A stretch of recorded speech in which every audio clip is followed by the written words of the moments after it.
हाम्रो केकेजीलाई मैले सोचेकै थिइनँ अब दोहोरीमा उहाँ आउनुहुन्छ होला भनेर। अनि प्रकाश भएपछि अब हाम्रो दोहोरीको बहिनीहरू पनि चल्छ भन्ने चाहिँ मलाई लागिरहेको थियो। अब नसोचेको अब केकेजी आउनुभयो। अब मलाई के लाग्यो भने अब भिडियो चाहिँ राम्रो बन्छ। जस्तै केकेजीसँग खेल्ने रहर त सबैलाई भइहाल्छ। जस्तो रामजी दाइले गराए भए पनि म हुनुपर्ने यार केकेसँग भन्ने होइन। अब म हुँदा पनि दाइले पनि त्यो चाहिँ सबैलाई हुन्छ नि, किनभने राम्रो मान्छेसँग त काम गरौँ भन्ने हुन्छ। पहिला हाम्रो सुरुवाती गीत पृथ्वी इन्टरटेनमेन्टको प्रस्तुतिमा हामी दुवैजनाले नाचेका छौँ, दुवैजनाले गाएका छौँ। गाउँछरीको बारीमा तोरी भएछ त्यो गीतबाट हाम्रो सुरुवात भएको। पृथ्वी इन्टरटेनमेन्टबाट सुरुवाती गीत नै त्यही नै होला दाइ होइन। अनि त्यसपछि एकहत्तर हाम्रो त्यो गीत निस्केपछि भूकम्प सायद भूकम्प आएको थियो होइन। कुनै एउटा टिमले चाहिँ अफर गर्नुहुन्छ, जब मलाई थाहा हुन्छ कि ओके प्रकाश जी को एक्टर हुनुहुन्छ, त्यसपछि त मैले इन्टेन्सनली नै यति राम्रो को एक्टर मसँग हुनुहुन्छ भनेदेखि I would want to work in this project भनेर इन्टेन्सनली नै गरेको छु। पर्दा मेरो आँखैमा कसेर झिकिदिन्थ्यौ काखैमा बसेर चाँदनी चङ्गा भए धागोले राख्थे जेलेर उडेको मन केले बाँधनी। चाँदनी टिमलाई हार्दिक स्वागत छ सम्पन्न मिडिया। Thank you. नमस्ते। प्रकाशजीबाटै सुरु गरौँ न।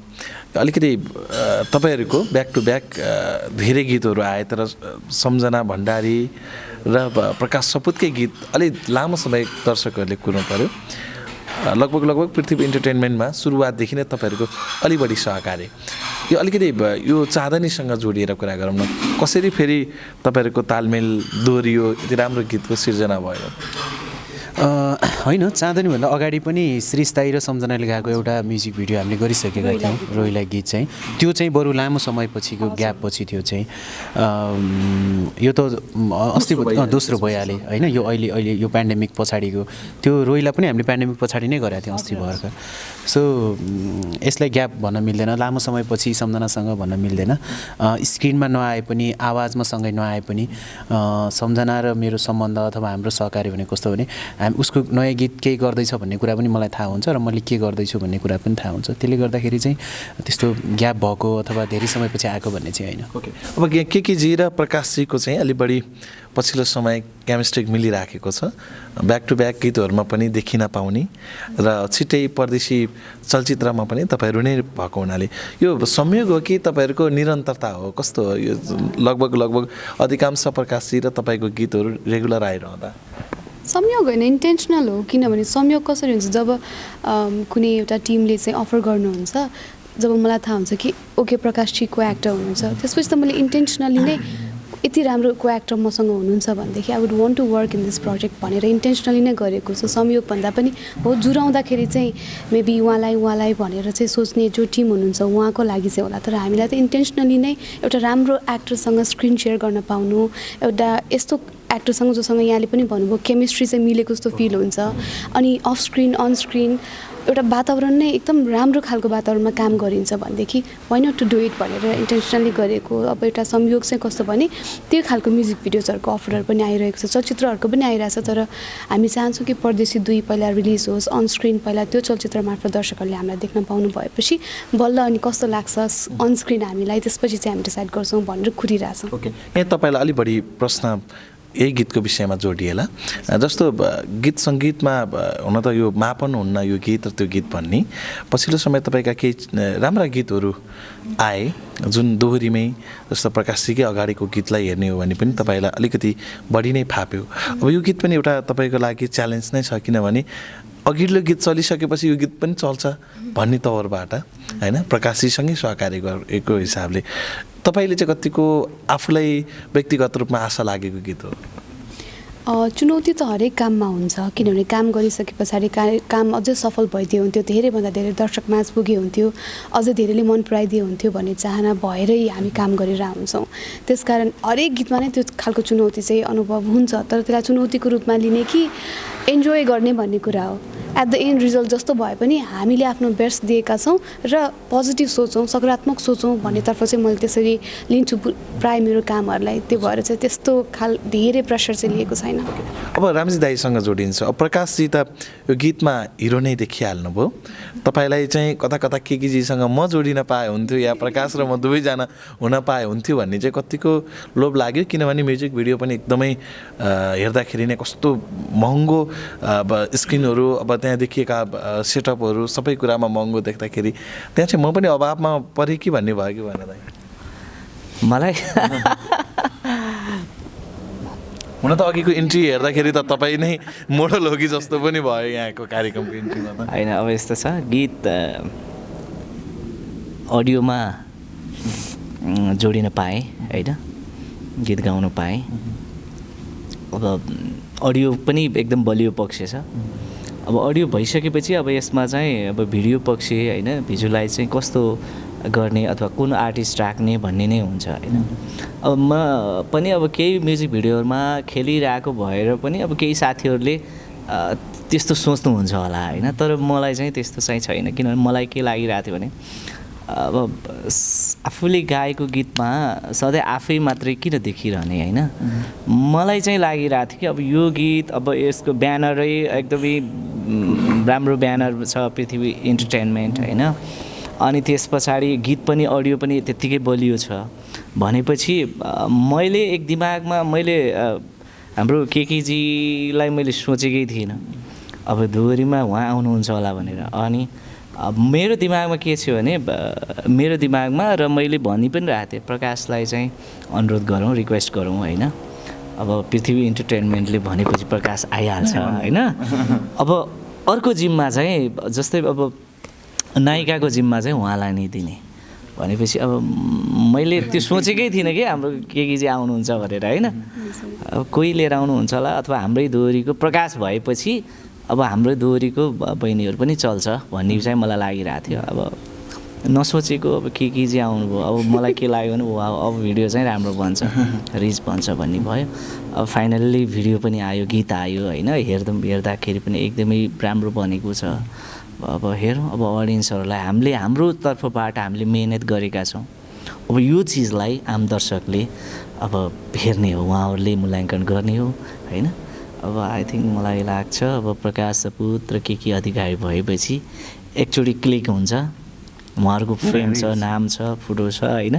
त्यो भित्र गइसकेपछि मलाई लाग्छ उहाँहरू अडिनुहुन्छ जस्तो लाग्छ।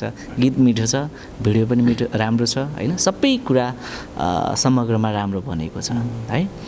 अब म भएपछि प्रकाश हुन्छ, प्रकाश भएपछि अभियसली म त्यहाँ छु भन्ने त मलाई लागि नै हाल्छ होइन। मलाई त्यस्तो त्यो घुमाएर आयो उत्तर प्रकाश हुँदै ठिक छ भन्नेमा होइन। त्यो त हो नि त। अब अहिले अब मोस्ट डिमान्डेड हो नि त अहिले पछिल्लो समयमा होइन, मल्टी ट्यालेन्टेड छ, गायनमा पनि त्यत्तिकै छ, सिर्जनाको हिसाबमा पनि अब उसको अभिनय नृत्यको हिसाबमा पनि होइन, ऊ राम्रो पर्फर्मर्स हो होइन। के चाहिँ भने जस्तो भिडियोमा जो खेले पनि जस्तो केकेजीसँग खेल्ने रहर त सबैलाई भइहाल्छ होइन। जस्तो रामजी दाईले गराए भए पनि म हुनुपर्ने यार केकेसँग भन्ने होइन। अब म हुँदा पनि दाईले पनि त्यो चाहिँ सबैलाई हुन्छ नि, किनभने राम्रो मान्छेसँग त काम गरौँ भन्ने हुन्छ। तर अफिसियल्ली त कतिपय मैले गाएको गीतहरू पनि दाईले गर्नुभएको छ होइन, मैले बनाएको गीतहरू पनि, अनि दाईले गरेको गीत पनि गाएको गीत पनि हामीले गर्न पाइयो। सो यो सहकार्य चाहिँ भइरहन्छ दोहोरीमा। एज अ पर्सन चाहिँ अब राम्रो मान्छेसँग अरूलाई पनि मौका दिनु होला, खालि प्रकाश हुनु भएन। यता सम्झनातर्फ लाग्छु, तपाईँलाई फापेको जोडी भनौँ, विशेषतः अलिकति नेपाली लोकदोहोरी क्षेत्रमा सम्भवतः दोहोरी गीतको तौरबाट र तिजको गीतको तौरबाट सम्भवतः बत्ती बाल्न पर्दैन त्यो ठाउँमा त्यो गीतको एउटा म्युजिक भिडियोलाई मात्रै हेर्ने होइन, त्यो गीतको हरेक पार्टबाट प्रकाशजी र तपाईँको केमिस्ट्री अलिकति बढी हाई लेभलमै पुग्यो र हरेक गीतहरू चल्यो भनौँ न दोहोरी क्षेत्रमा। त्यो दिनलाई कतिको मिस गर्नुहुन्छ यो बेला? जस्तो धेरै पछि धेरै गीतहरूमा तपाईँहरू फेरि निरन्तर काम गर्दै हुनुहुन्छ। मेरो माया भन्दा पनि पहिला हाम्रो सुरुवाती गीत पृथ्वी इन्टरटेनमेन्टको प्रस्तुतिमा हामी दुवैजनाले नाचेका छौँ, दुवैजनाले गाएका छौँ, गौँछरीको बारीमा तोरी भएछ। त्यो गीतबाट हाम्रो सुरुवात भएको पृथ्वी इन्टरटेनमेन्टबाट सुरुवाती गीत नै त्यही नै होला दाइ होइन। अनि त्यसपछि एकहत्तर हाम्रो त्यो गीत निस्केपछि भूकम्प सायद भूकम्प आएको थियो होइन। अनि त्यसपछि अनि त्यसपछि बल्ल मेरो माया बसेको गाउँमा दाई र अञ्जली अधिकारी नाच्नु भएको छ, पशुपति शर्मा, अनि मैले गाएको गीत। हजुर, धेरै पछिको यो सहकारी। तर जे भए पनि त्यहाँ चाहिँ प्रकाशजीलाई पनि एउटा म्युजिक भिडियोमा चाहिँ राम्रो एक्टर आउनुभयो, दोहोरी क्षेत्रमा पनि एउटा प्रोफेसनल तौरबाट काम गर्न सकिन्छ भन्नेको एउटा सुरुवात चाहिँ भएको। त्यो समयमा चाहिँ काम पाउने के अरे चल्ने नचल्ने भन्दा पनि त्यो समयमा चाहिँ त्यो एउटा सपनालाई चाहिँ कहीँ न कहीँ एक्सपोज गरिरहनु पर्ने थियो कि, जस्तो काम अब सुटिङमा गयो भने त भुलियो नि त होइन, गीत चले नचले नि आज सुटिङ भयो यार भनेपछि त्यसले अर्को 1 महिनालाई काम गर्यो कि, अब होइन अब फेरि सुटिङ आउन सक्छ है भन्ने भयो होइन। जस्तो बत्ती बाल्न पछि मैले यति धेरै म्युजिक भिडियो हुन त त्यहाँभन्दा अगाडि पनि गरिसकेको थिएँ, त्यो नोटिस भयो। त्यसपछि मैले कति धेरै म्युजिक भिडियोहरू गरेँ होइन, तोरी भएछ गऱ्यो, गीत ठिकै एभरेज चल्यो। तर त्यो समयमा चाहिँ सम्झना र म चाहिँ कम्ती एउटा निराशाबाट आशातर्फ हामी लम्क्यौँ कि यो गीत निकाल्यौँ, अलिअलि चल्यो, फेरि अर्को गीत गर्ने है भन्यो, त्यसले 6 महिना धक्कल्यो होइन। अनि फेरि 6 महिनापछि बत्ती बाल्न निस्क्यो, त्यसले अर्को 6 महिना बचायो होइन। भनेपछि 2-4 वर्ष सङ्घर्षको समयमा चाहिँ ती सिर्जनाहरूले चाहिँ हामीलाई अगाडि पुस गर्दै लगेको छ कि। सो फेरि लोकदोरी कस्तो हुन्छ भने सानो सानो भोल्युममा हुन्छ कि, जस्तो उसले फर्स्ट एल्बम जस्तो तोरी भएछ एकदम हिट भएन, तर लमजुङमा चाहिँ सम्झना भण्डारीको पनि गीत आएछ यार भनेर लमजुङको मान्छेले उसलाई नोटिस गरे, बागलुङको मान्छेले मलाई नोटिस गरे होइन। त्यो क्षेत्र अलिक गोर्खासम्म आयो, पोखरासम्म पुग्यो, अलिक काठमाडौँसम्म आयो, अहिले अलि धेरै मान्छेले चिन्नुहुन्छ। त्यसले गर्दाखेरि त्यो क्षेत्र फराकिलो पनि भयो, हामी त्यो सङ्घर्षलाई अलिक सहज पनि बनायौँ। त्यसले गर्दाखेरि सम्झनासँग चाहिँ मैले अघि पनि भने त्यो एउटा सङ्घर्षको दिनको एउटा गहिरो आत्मीयता चाहिँ छ अझै पनि। त्यो निरन्तरता बिचमा नरहँदा अधिकांश तपाईँका बिग प्रोजेक्टहरूमा भनौँ न अलिकति आशाजनक प्रोजेक्टहरूमा चाहिँ सम्झना नहुँदा त्यो आधारमा प्रकाश र सम्झनाको जोडी चाहिँ किन आएन भन्ने प्रश्न अलिक बढी नै उठ्यो इन्डस्ट्रीबाट, आम दर्शकबाट भन्दा पनि इन्डस्ट्रीबाट। त्यसलाई थोरै प्रश्न पार्न मिल्छ होइन? त्यस्तो चाहिँ अब हामी सुरुका दिनमा सँगसँगै काम गऱ्यौँ होइन। अनि जस्तो के हुँदो रहेछ भने चाहिँ अब बिस्तारै काम गर्दै जाँदाखेरि सम्बन्धहरू फराकिलो हुँदै जान्छ, चिनजान हुँदै जान्छ। जस्तो सम्झनाजीको पनि सम्बन्धहरू फराकिलो हुँदै गयो, पशुपति दाईहरूसँग, रामजी दाईहरूसँग, अरू सबै कलाकारसँग उहाँलाई सहज हुँदै गयो होइन, सहकार्य गर्दै जानु भयो व्यावसायिक हिसाबले होइन। मैले फेरि आफ्नो तरिकाले काम गरेँ। यो हिसाबले चाहिँ हामी एउटै क्षेत्रमा थियौँ, एकअर्काको एकदमै वेल विसर थियौँ। एकजनाको एकदम उसले पनि मलाई भन्थ्यो पशुपति दाईसँग म यस्तो गीत गर्दैछु नि, हो म पनि नयाँ गीतको तयारी गर्दैछु नि भन्ने कार्यक्रमहरूमा सँगै जाने, कुराहरू सेयर गर्ने, त्यस्तो सबै नै भइरहेको हुन्थ्यो। त्यसले गर्दा फेरि यस्तो कन्टिन्यू एकैजनासँग पनि काम गरिरहने कुरा पनि भएन नि होइन। पछिल्लो समयमा हेर्ने भने पनि एउटैसँग त मैले धेरै काम गरेको छैन नि त, सबैसँग काम गरिरहेको छ। उसले पनि सबैसँग काम गरेको छ, खेम दाईसँग काम गरेको छ, रामजी दाईसँग काम गरेको छ, पशुपति दाईसँग काम गरेको छ, मैले पनि सबै विभिन्न कलाकारहरूसँग काम गरेको छु। फेरि मौका जुर्यो, फेरि हामीले काम गऱ्यौँ, फेरि अर्को 1-2वटा प्रोजेक्ट पछि फेरि अर्को कलाकारसँग काम गरौँला, उसले अर्को म्युजिक भिडियोमा अर्को कलाकारसँग काम गर्ला। अलिकति क्षेत्र यही क्षेत्रमा भएपछि त कहीँ न कहीँ हामी सबैसँग काम गर्नुपर्ने हुन्छ नि त होइन। त्यो चाहिँ एकदमै चित्त बुझ्दो उत्तर आयो। अब सम्झनाजी, यो गीतको अलि बढी चर्चा भएको हिसाबले तपाईँले र सँगै रामजी दाईले गाइरहँदाखेरि सुजन लम्सालको सिर्जना यो गीतमा जोडियो र लगभग यो गीत चल्नेमा कुन हिसाबले पनि राम्रो छ भने पहिलो कुरा त म्युजिक भिडियोको पार्ट भइहाल्यो, रामजी दाईको तपाईँको प्रस्तुतिले पनि एउटा फरक स्वाद देखाएको छ। तपाईँ आफैले चाहिँ कतिको आशा जनाउनु भएको छ, किनकि अलिकति तपाईँले राम्रोसँग मेहनत गरेर गाइएको गीतमध्येको एउटा अर्को लामो समय पश्चातको गीत भएको समग्र सबै अब भिडियो अडियोदेखि राम्रो बनेको छ गीत होइन। आफूले गरेको काम त कसैलाई मन पर्दैन, राम्रो भइदियो हुन्थ्यो भन्ने छ होइन। अब हामीले सबै दर्शक श्रोताको हातमा छोडेका छौँ, उहाँहरूले कति माया गर्नुहुन्छ भन्ने कुरा। हजुर, अब म यो गीतको एक टुक्का रामजी दाईलाई पनि गाउन लाउँछु, तपाईँबाट सुरु गरौँ न, यता भएपछि उता जान सजिलो हुन्छ मलाई। दाईले गाउनुहुन्छ त्यसपछि म ओके ल, रामजी दाईलाई नै एक टुक्का गाइदिन लाउँछु, त्यसपछि यता फर्किन्छ। हामीले केही त गर्नु, तपाईँहरूले पनि नाच्ने ओके। अब सुजन लम्साललाई त सम्मान गर्नै पर्यो होइन, यति राम्रो गीत अब उहाँले सिर्जना गर्नुभएको छ। पर्दा मेरो आँखैमा कसेर झिकिदिन्थ्यौ काखैमा बसेर चाँदनी, चङ्गा भए धागोले राख्थे जेलेर, उडेको मन केले बाँधनी, चङ्गा भए धागोले राख्थे जेलेर उडेको मन केले बाँध्ने तिम्रै यादमा उडेको मन केले बाँधनी। जाँदा जाँदै तपाईँहरूको चलचित्रको कुरा थोरै मात्र कोट्याउँछु किनभने अहिले पछिल्लो समय रोकिएका चलचित्रहरूको release date back to back देखिराखेको छ। अब तपाईँहरूको पनि एउटा धेरै आशा गरिएको र आम दर्शकले पनि प्रतीक्षा गरेको चलचित्र होला सम्भवतः र एउटा नेपाली लोकदोहोरी क्षेत्रका धेरै कलाकारहरू जोडिएको चलचित्र पनि हो भनौँ किनभने हामीले सदैव मान्ने कलाकार नारायण रायमाझीले निर्देशन गर्नुभएको चलचित्र यो के छ तयारी केही त्यस्तो डेटहरू सर्ने या राख्ने सम्भावना देखिएको छ चलचित्रको?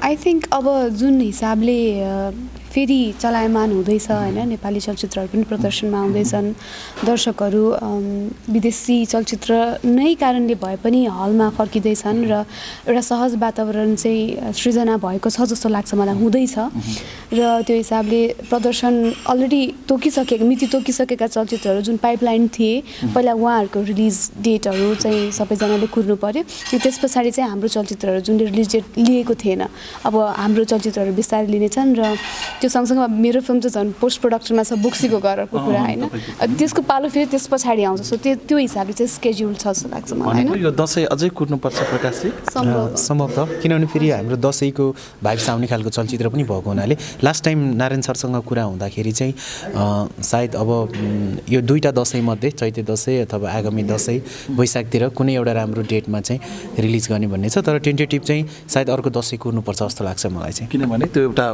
पारिवारिक कथा अलिक बढी जोडिएको छ परदेशीको भाइब्स भएको हुनाले चाहिँ ओके जाँदा जाँदै आम दर्शकहरूलाई केही भन्नुहुन्छ किनकि यो एउटा नयाँ प्रोजेक्टमा तपाईँहरू जोडिसकेपछि उहाँहरूको नि प्रतिक्रिया तपाईँहरूलाई आइरह होला त्यही हो अब आज हामी गीतको कुराकानी गर्दाखेरि चाहिँ अब सुजन लम्साल दाईको शब्द सङ्गीत छ यसमा चाहिँ पृथ्वी इन्टरटेनमेन्ट जसले चाहिँ भनौँ न अब बत्ती बाल्नदेखि पर्दैनदेखि लिएर आजसम्म थुप्रै राम्रा गीत सङ्गीतहरू पस्किरहेको छ सो पृथ्वी इन्टरटेनमेन्टको यो पछिल्लो प्रस्तुति पनि तपाईँले हेरिदिनु होला रामजी दाई र सम्झनाको आवाजमा केकेजी र म फिचरिङ भएका छौँ राम्रो बनेको छ अब हामीले हाम्रो तर्फबाट राम्रो काम गरेका छौँ अब तपाईँहरूलाई पनि राम्रो लाग्छ होला एकचोटि हेरिदिन अनुरोध गर्न चाहन्छु त्यही नै थ्याङ्क यू सो मच यो एकदमै महत्त्वपूर्ण समय हामीहरूलाई भयो थ्याङ्क यू नमस्ते